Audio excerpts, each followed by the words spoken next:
Bueno, para conversar con Luciano Coria, él es técnico en seguridad de higiene y en este momento nos está escuchando y por supuesto lo saludamos. Luciano, buenos días, bienvenido a Dial Radio TV, te saluda Silvio y Juan Manuel, ¿cómo andás? Buenos días, Juan Manuel. ¿Nos escuchás bien?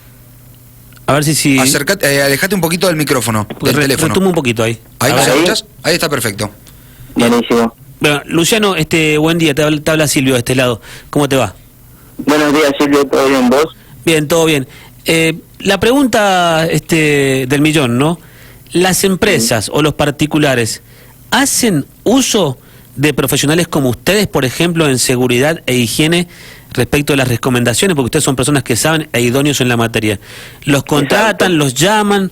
¿Cómo es la situación hoy? Y bueno, la situación es la siguiente.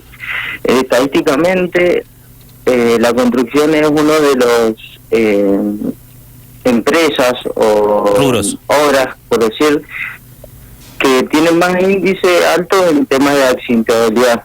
Y debido a esto, a que no cuentan con los EPP, capacitaciones, herramientas en mal estado, y bueno, mucho de esto se da en las obras de domiciliarias, por así decirlo.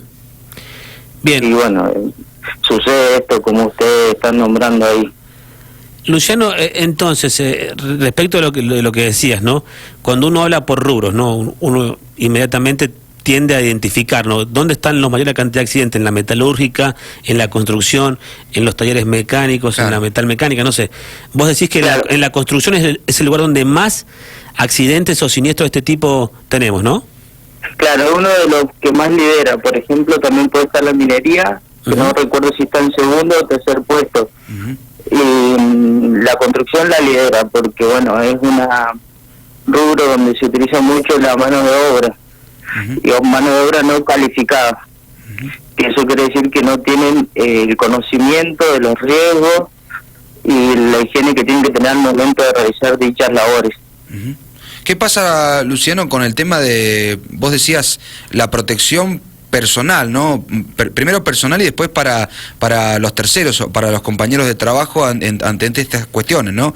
Digo, ¿qué tengo que tener en cuenta? ¿Se los capacita a los empleados? ¿Se los capacita a los dueños de las empresas para que les otorguen los elementos? ¿Y cómo es esa manera operativa, digamos?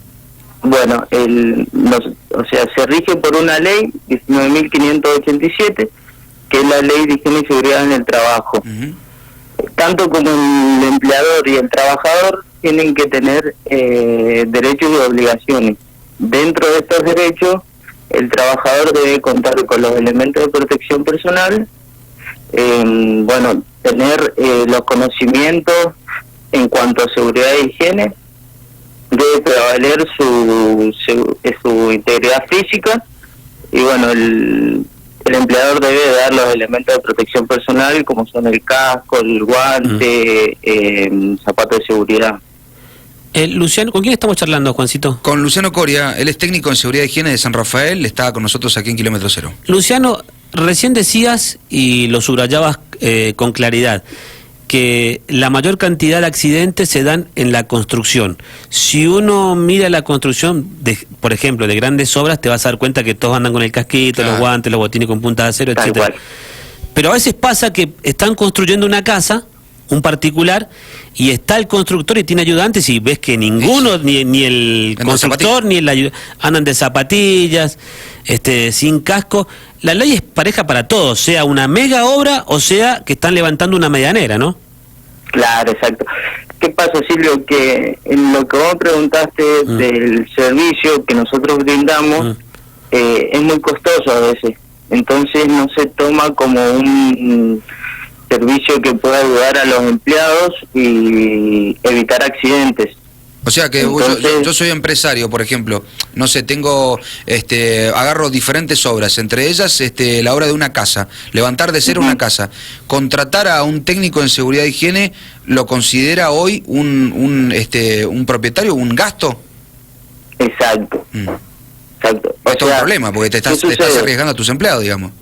Claro. ¿Qué sucede? Que de acuerdo a la cantidad de trabajadores que estén en esa obra, el técnico licenciado en higiene tiene que estar presente ciertas horas, no la totalidad de horas que trabaja el empleado. Bien, claro, no toda la obra, sino sí, pero claro, ponete en el lugar también, a ver, yo me pongo en el lugar del albañil, ponele. No todos los que hacen una casa son grandes constructores. Por supuesto. Es un albañil que quizás tiene un solo ayudante nada más. Sí, seguramente. Ahí es donde tiene que estar la mano del Estado también, de subsidiar a ese albañil y de decir, yo Estado, te cuido, contrato, no sé, un técnico en seguridad e higiene para todos aquellos albañiles que no tienen la capacidad operativa ni monetaria para contratar un técnico. Claro. Entonces, ¿yo qué hago? Digo, ¿cuántos en San Rafael hay? ¿Hay 30 técnicos en seguridad e higiene? Bueno, ¿cuántas obras hay en este momento? Y me fijo, si la municipalidad sabe que con obras privadas sabe cuántas obras hay. Exactamente. Y los albañiles que son uno o dos, decir, bueno, mirá, te mando un técnico, yo te pongo la guita, te subsidio un técnico que te revise a vos, al empleado, la obra, etcétera, para que a nadie se le caiga una herramienta, no te arranques el dedo. No te caigas de un andamio, no sé. Y se pueden firmar convenios entre la provincia y el municipio, ¿no? Porque después esa persona se corta un dedo o va al hospital. Y sí. Y estamos hablando de que el gasto es 3 veces más de contratar un técnico. Sí. Y eso no pasa hoy. Ni hablar en casos fatales, ¿no? Y las personas, ¿qué pasa con el trabajador? Que a veces ustedes dan cursos, le preparan... ¿Qué capacitación? Sí, la capacitación. ¿Hay conciencia en San Rafael, por ejemplo, del obrero de colocarse el arnés, de colocarse el casco? Del zapato ese. La conciencia, porque ponerle que ustedes van, supervisan, son contratados y la empresa tiene en claro eso. Pero ¿cuál es la conducta del sanrafaelino? ¿O del alvearense o del malargüino? Por ahí, no sé, depende cómo toques a la persona, por así decirlo, porque es muy difícil hacer entender a un hombre grande, por ahí que ha trabajado toda su vida sin guantes, que se lo ponga y va a decir, no, me incomoda el guante, no puedo trabajar bien, el casco me pica, no sé, ejemplos que no están acostumbrados a utilizar elementos de protección personal, lo ven como una incomodidad. Entonces, vos te presentás en la obra y se lo ponen. Vos te vas y se lo sacan. Claro. Entonces, es imposible lidiar con eso. Claro, y por ahí subestiman a la propia seguridad porque dicen con el fundamento de que laburo hace 30 años nunca me pasó nada, por ahí un poco subestimás a esa protección personal, ¿no? Claro, exacto, eso sucede. Luciano, y recién decías que se da muchas veces en las obras en construcción esto de los accidentes en el mundo del trabajo, porque por lo general, no siempre, pero hay mucha gente que no es idónea, que no está capacitada. Exacto. ¿Sí? Porque son trabajos que quizás no son bien remunerados, así que vení, que vas a ser ayudante mío, vení, agarra la cuchara, vamos a mojar los ladrillos. Y no hay gente que está capacitada y se terminan cortando la mano, se pegan en un pie. ¿Es así? Eso no quiere decir tampoco que, o sea, tengas que hacer una carrera para tal vez levantar ladrillos o arrimar ladrillos al oficial albañil. Sí. Pero bueno, cuenta de ciertas normas de seguridad o condiciones que se tienen que dar para que, bueno, prevalecer primero la vida del operario. Claro. Tal cual, está bueno. En este tema, bueno, es muy común que tomen gente que no tiene los conocimientos previos al trabajo, a la tarea a realizar.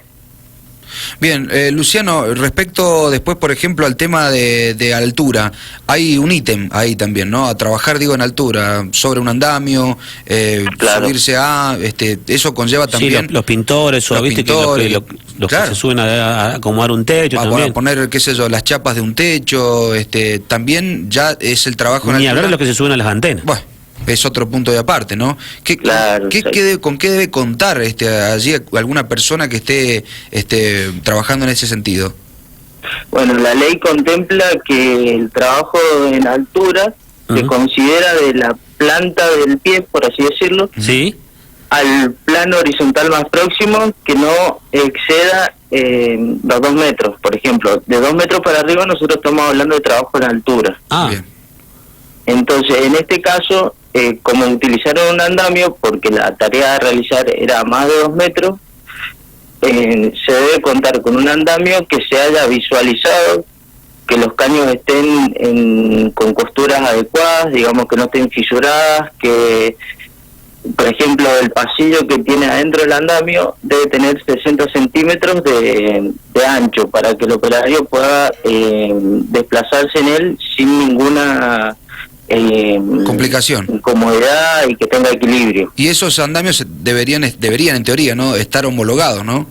Exactamente, y debe visualizarlo un técnico o alguien alarmado, porque por ahí se pueden armar mal, y bueno, esto causa también el problema de accidente, digamos. Te hago la última y te agradecemos, Luciano, la verdad que interesante haber conversado con vos. ¿Qué pasa con la ropa de trabajo? ¿Es cara? ¿Es caro un casco? ¿Son caros los botines? ¿Los guantes que hacías referencia? Y ¿el antiparra? Considerar que si tenés más de 10 empleados, tenés que tener en cuenta los talles, que también es un tema muy importante en esto de entregar los elementos de protección personal, porque por ahí compran de tantas cantidades de un mismo talle, hacen precio, pero no todos somos iguales. Y entonces sí, es un tema muy complicado que por ahí, por abaratar costos, compran un solo talle para todos. Bien, entonces... Y por ahí el guante te queda grande y... No, y los botines, entonces hay que bien personalizada la indumentaria, ¿no? Pero te decía, los botines son lo más caro, ¿no? Están carísimos. Es uno de los más caros. Arriba de 1.500 o 1.000 pesos está cada par. Bien.